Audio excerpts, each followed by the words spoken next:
we'll start from there. All right. See.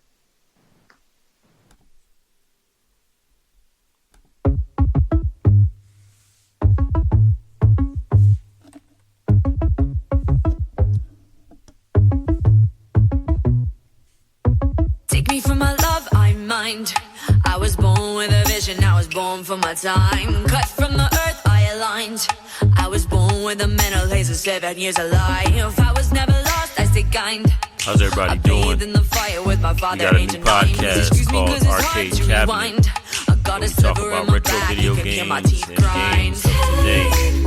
So ladies and gentlemen, I'd like to introduce you to my co-host of Arcade Cabinet. We got Billtendo, we got Gunner, and we have Scharonne Herrington here to discuss video games. So thank you for joining us. So this is the first episode, so we're working out the kinks right now. But ladies and gentlemen, I guess we should just go around the room and let everybody introduce themselves. Who wants to start that off? I'll do it. All right. I'm Billtendo. I collect video games. Mostly, I enjoy anything from the 8-bit era of NES and Master System up to the N64, although I have passed that in the GameCube and such, but that's generally my era. All right. Who wants to go next? I'm Gunner. I'm typically into PlayStation. Anywhere from PlayStation 1 all the way up to the newest. And yeah, that's me. And then Scharonne. Hey, what's going on? My name is Scharonne Herrington. I love everything, especially arcade. I have Nintendo, N64, PlayStation 4, VR, Neo Geo. I love it all. My favorite overall is arcade, the quarter punchers from the era of the 80s, 90s, and a little bit into the 2000 era. All right, my name is Mark Nious, or go by Furious. So I first started off with the Nintendo Entertainment System. I remember my mom bought the original Nintendo Entertainment System with Rob. So I was Team Nintendo until Genesis does what Nintendo don't. Then I hopped on the Sega train. So I owned the Sega Genesis. From there, I had a Sega Saturn, Dreamcast, and then after the end of the Dreamcast, it was Nintendo Wii, Xbox 360. But with each game system, I always own the Sega product. So with this being our first episode, we're going to talk about our favorite video games of all time. I'll go ahead and start mine off first. So I mentioned what Sega Genesis does, what Nintendo don't. So of course I have to say one of my favorites of all time began with my favorite is the mascot that was the turning point for Sega, if you will. At the time, this character, Sega really didn't have a solid character. I mean, in my eyes, they weren't solid. You had Alex Kidd. You also had Altered Beast. But Sonic, I believe Sonic was the one that changed the game as far as the 16-bit wars. So initially I had Sonic the Hedgehog when the Genesis came out. Then on the 32X, unfortunately, the Sega Saturn, unfortunately, there wasn't a proper Sonic release. There was Sonic R, which I bought because I was a Sonic fan. But with the announcement of the Dreamcast on $9.99, I was glad to know that this bad boy came out right here, Sonic Adventure. Ooh. So I say Sonic Adventure is my all-time favorite video game. It showcased the power and just the beauty of the Dreamcast, and it was just Sonic in an open world. It was more than a 2D platformer, and I loved the whole story, through and through. It was a proper introduction to the Dreamcast and what it could do, the power of the Dreamcast. Even on my Xbox, I downloaded the Sonic Adventure 1 and 2, but I still like to play it on the Dreamcast, even 21 years later. The game is fresh. The little VMUs you could have these characters that you could, I guess you could say, raise or whatever. So that's my favorite video game of all time. And co-host, what are your thoughts on Sonic Adventure? So my thing, Sonic Adventure, correct me if I'm wrong here, that was Sega finally stepping into 3D with Sonic. That was their first one. Yeah. Now, as we know, since you want to bring up Sega does what Nintendo don't, Mario's transition into 3D was phenomenal. Mario 64, it still felt a Mario game. It was open, it was big. Do you feel that Sega performed as well with Sonic Adventure moving into 3D, or do you think they failed to utilize everything disposable to make it better, that it could have been better? Because it's still a fairly linear game, even as in a 3D environment. Yeah, no, you're right, because it's not the one thing that I feel that Mario had with Sonic, that even with the 2D games, it was more of a game. The fascination with Sonic was it was fast, right? And then the visuals, and that's what grabbed me. It was fast and the visuals in the background, but it was still a controlled environment. So you're right, it wasn't as open as Mario 64, or even Mario Galaxy, which is in my top 10 as well. Yeah, I always liked the Sonic Adventure. I've been a fan of Sonic the Hedgehog. In fact, I remember when the game came out, and I begged my mom to buy me a Sega Genesis. I eventually got it, but I mean, man, the Sonic Adventure. I remember being in Toys R Us, and we're just doing like the displays for it, and man, they showed that, and when you saw one part, like when he was running across that pier, and that big whale jumping up, and it's like it got faster and faster. I thought that was like the coolest thing, and I was like, oh man, so it was like $9.99. I had that $9.99, excuse me. I had that Sega Dreamcast, and in fact, I still had that game, and also the Sonic Adventure 2. I've always been a fan of Sonic the Hedgehog, and always will be. He's like, I was talking about this other day. It's like the Mickey Mouse. It's like no child's gonna go and not recognize that character, just like Mario. It's like your next uncle, But yeah, that was that really was a cool game, and I mean, I love it. And anytime I hook up my Dreamcast, I throw it in, I give it a spin. Yeah, you're right. It really was good. Now,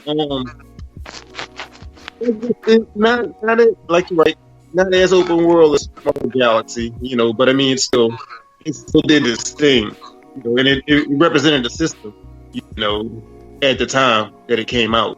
And I mean, I think they did that all right, though.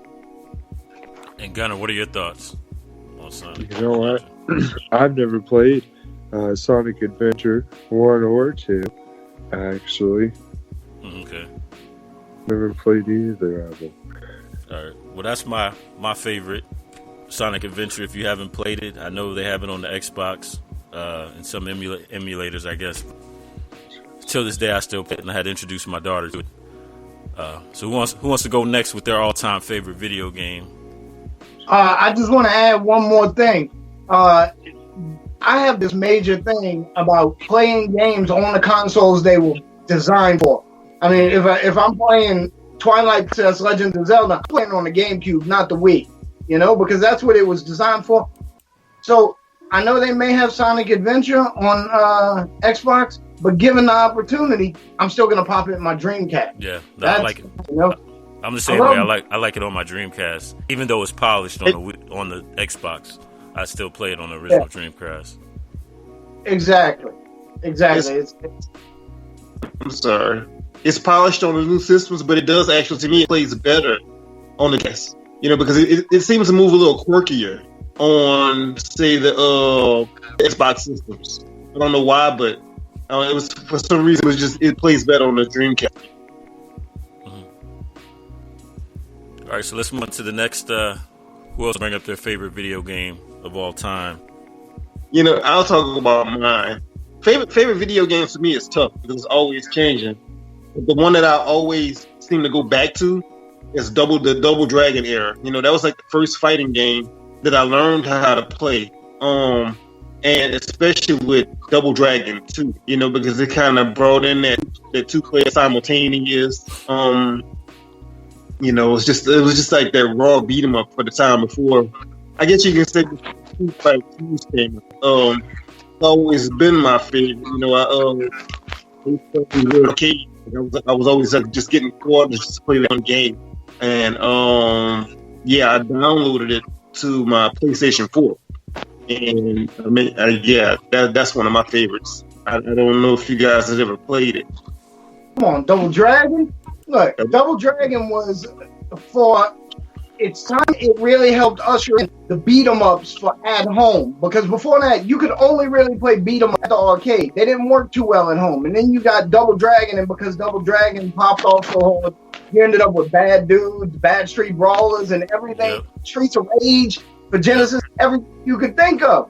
And I mean, that all goes back to Double Dragon really like having a solid beat 'em up that worked at home really well.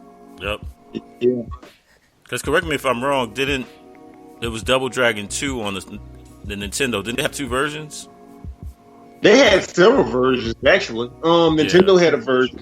Oh, the Sega Genesis had a version. Sega Master System had one too. I remember. Yeah, I never owned the Master System, but I did YouTube. I don't know if they had a part 2, but I know they had a part 1. And I believe like the PC Engine had a version also, and all of them were different. But to me, the arcade was always superior. But the Nintendo was I think it's ranked overall the best, because it's Double Dragon and Double Dragon 2 arcade is pretty much the same game. Double Dragon 2 is just faster. It still has like 4 levels. It pretty much ended until like you'll fight the guy with the gun, but they add like the shadow boss at the end. Whereas Double Dragon on Nintendo had like 9 levels. You know, it was like a totally different gameplay. So they kind of ushered that in that direction. Well, they started doing that a lot, almost to the point where there were so many differences between the difference of the game, whether it came out on Genesis or PC Engine or NES, that they started changing the name. Ninja Turtles did the same thing. It was so different for that system that they made a couple more tweaks and gave it a completely different name. You know? If you remember, the Sega Genesis had Mortal Kombat, and so did Super Nintendo. The problem was with the your 3-button control, and to switch between punches and kicks, you had to hit the start button. If you I remember that. So then it comes out with the 3-button controller, but up until then, it was a major pain in the butt to even play the Genesis version of Mortal Kombat. Yeah, it really was. You had to get you had to get that new controller. I remember they had they introduced that 6-button controller. Yeah, I remember that. Just for those games, which was a smart on their part. Yeah. Oh, it was. Yeah, I like Double Dragon. I just remember Double Dragon 2 with the helicopter kick, and then the game in the beginning when the girl gets punched in the stomach. Fly now, but that was kind of crazy. You probably can't put that in the game now. Yeah. In a Double Dragon 2 arcade, she gets shot. They kill her. Wow. Yeah, she gets gunned down, man. And that's Technosoft Double Dragon. Yeah. So any other thoughts on Double Dragon before we move on? Oh, no. No, it was a great game, man. I agree with it completely. Oh, yeah. So I'll go next. My favorite old school game, much like you guys, my favorite game of all time is always an evolving thing. It's very fluid. It might be different today and tomorrow, but the game that really brings me back to my childhood is Ducktales for the NES. Oh, wow. Now, I mean, Ducktales came out in 1989. I know they did a port for Game Boy in 1990 that was essentially the same game. But what Ducktales did for me was, before that, I really just played, as far as platformers go, Super Mario Brothers. And, you know, it was a side-scrolling platformer. You couldn't go backwards. You were where you were. And DuckTales was completely different. I could choose what level I started on. I could go to the Himalayas or the African mines, or my personal favorite, the moon. I love the moon. I mean, you just all over the spaceship. You're trying to get the parts for Gizmo Duck. The thing is, like, you were using multiple buttons for other games, because to run and jump, you use A and B. But to use just cane to polo bounce, you would use A and B together and press down. And that's something that they had not really done before was using a system and turning it into a 3-button system. And it was probably the developers that came out, because Ducktales, if you really look at the design, you can tell it was designed by a lot of the developers from the Mega Man series up to that point, which I think they only had Mega Man 1 and 2 up until then. And I think it was, man, it had to be Disney and Pro back then, because if you guys remember, Disney games used to hit on all cylinders. Now, you buy a Disney game, Cars 2, whatever, for your kids, it's a throwaway game. But back in the day when we were kids, Disney games were solid. They were amazing. Aladdin, DuckTales, Chippendale Rescue Rangers, you know, The Lion King. Was that? Quackshot on the Sega. Quackshot for the Sega Genesis. Yeah, that's what I was thinking of. That was a nice game too. I wish they were. Used to be the bomb. It used to hit so good. It was just solid quality, and a lot of fun playing. And maybe that's why I like DuckTales so much, because it was a good quality game. It wasn't hard to start learning how to do everything, and you go wherever you want, do what you want. It was just fun. It was a lot of fun, and a child could play it and not have any trouble with it. I remember the game. And have you seen the remake of DuckTales that they put on the 360 a few years ago? I did. I almost bought it recently. But again, like I said, I have this thing. I prefer to try to play games on the system they were designed for. But they cleaned up a lot. It looks nice. I do want to try the Xbox version. Well, let me tell you, it's a good game. The kids love to play it a lot. It's a lot of fun. They have a few added things, but for the most, it stays true to what they created. Well, glad to hear that, because it was a fun game. I mean, it was such a good game that even though they came out with DuckTales 2 very late in the NES's lifetime, DuckTales 2 is a pretty expensive game. I mean, I'm sure, I can't remember the exact dollar amount, but it sells for $200. Wow. And personally, it bugs me a little bit, because I want to play it. Yeah. And I'm cheap, so that hurts, you know? Right. Because I'm paying $200 for one game. You might have to emulate that one.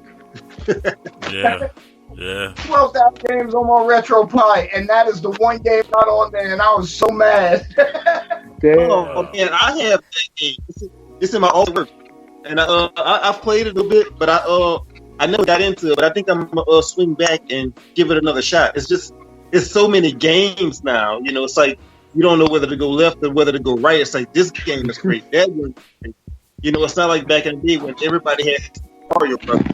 Everybody like now, it's like I can go to Mark's house, he'll have a game. I can come to your house, you'll have something totally different.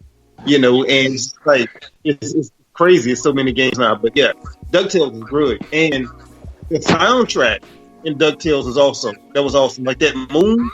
Like, I mean, I all of that. It incorporates. And you're right, Disney was doing their thing with all the video games back then. Yeah. No, they were, because I mean, every game they came out with for Nintendo and Sega Genesis were good. Like even the animation for Aladdin was pretty impressive on the Genesis. Even Castle Illusion. Okay, yeah, Aladdin. Gotta give you was credit. A really good one. Huh? Genesis Aladdin was better than Nintendo. Yeah. Aladdin was way good. Yeah. No, but I agree. DuckTales on the NES was cutting edge for the Nintendo at that time. Oh yeah. Dope game. Oh yeah. All right, then, Gunner. Man, what's your favorite video game of all time? Well, I'm going to talk about a game called Dark Cloud. It's a little bit newer than all of these other ones, but it's for the PlayStation 2. And I think it earns a spot because I stumbled across Dark Cloud going through my local video game store. And I was like, well, this looks all right. Let's see what this is about. And I bought it used. And man, was that a good decision. That was a really good choice. One of the best games I've ever played on a PlayStation console. That's for sure. So you start off. A genie is actually been resummoned. A genie's been resummoned after it was captured, and it's a dark genie, so it's trying to. It actually sucks up where you live, your village, I guess, type of thing.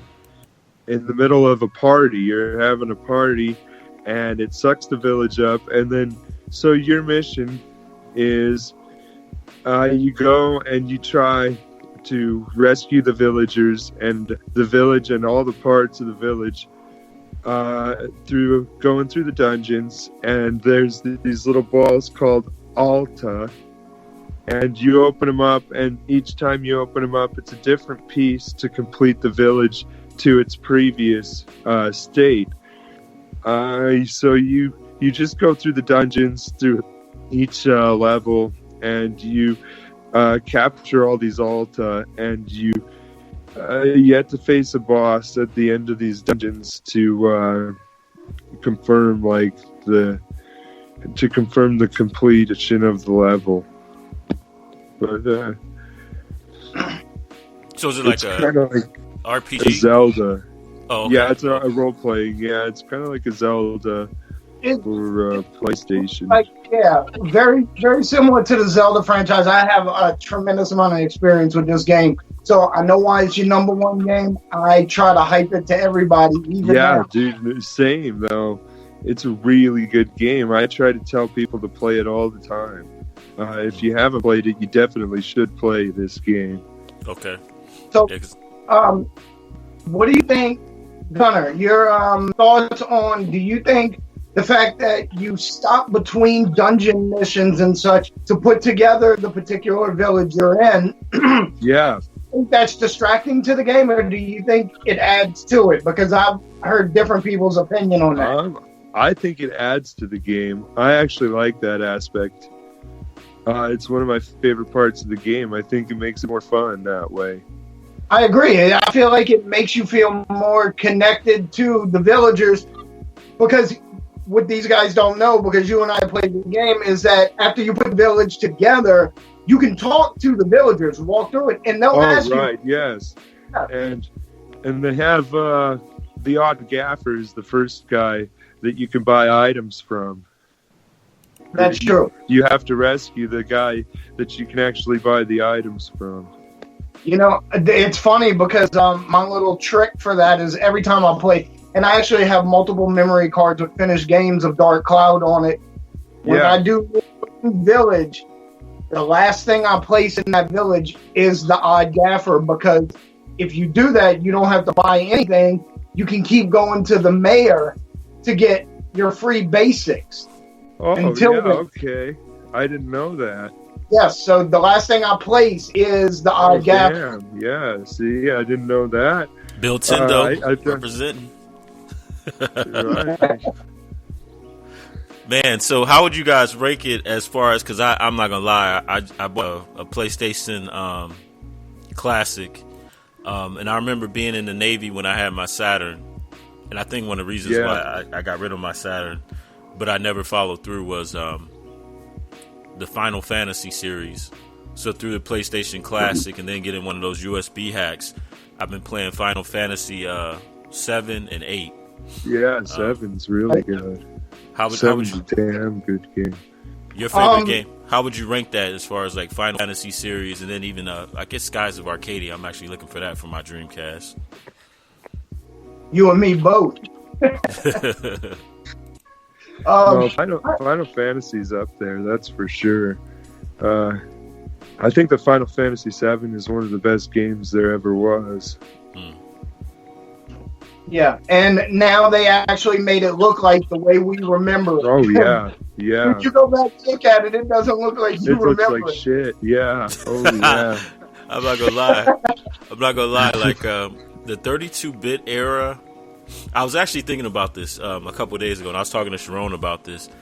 I'm not, like, out of all the eras, I love the 16-bit era. The 32-bit era was, but I think it's because they hadn't perfected the 3D and the polygons. They haven't perfected that. But I remember, because I actually took Scharonne to Slidell to get his PlayStation when he first got it. The first time I Yeah. saw that in Jumping Flash and Wipeout, I was like in awe. But now it's like when I first got my PlayStation Classic, Mini Classic, I was like, that's it. But now I do appreciate the graininess and the what have you. Like even Resident Evil, I played it. I played it last night, and I was like, nah, I'll wait until daytime. So it still has that effect. You also have to realize back then our TVs were different. Oh yeah, So the comparison. it look plain. Pretty important. I mean, you plug in a Nintendo 64. I have one plugged into my smart TV. It looks like crap. Put into an old tube TV, they look great. Our game systems were not made for TVs that didn't exist yet, and that's how we're using them now. Yeah, that's right. But as far as that PS Classic goes, I actually bought one myself. I waited until they bottomed out around $20. I got me one at Best Buy. I ordered 2 of the flash drives online from True Pony. I got the Crackhead and the Meth Pack. I got the Meth Pack. And I loaded one up myself. So now I have like 300 games for this thing.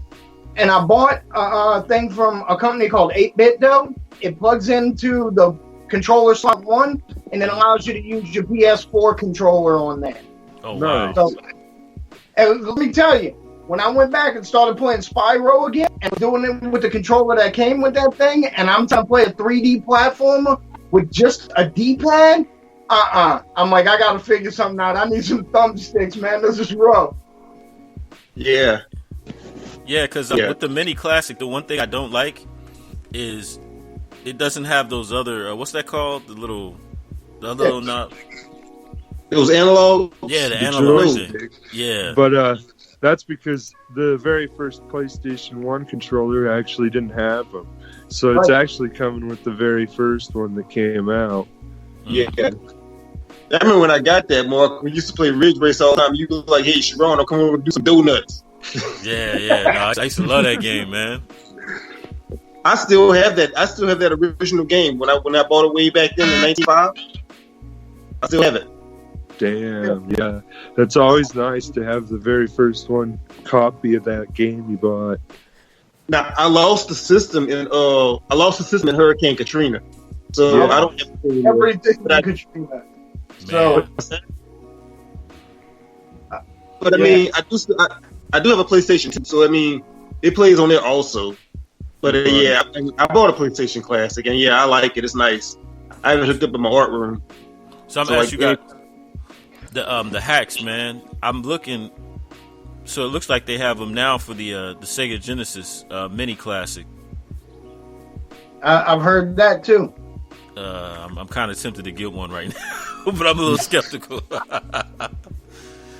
No, look, after the way the True Blue Mini has performed for me, with those hundreds of games for so cheaply and like that, no problem. I would have no issue buying one for my NES Classic, Genesis Classic, or anything like that. I've had nothing but good things to say about them, and I've used it quite a bit. Yeah, you know what?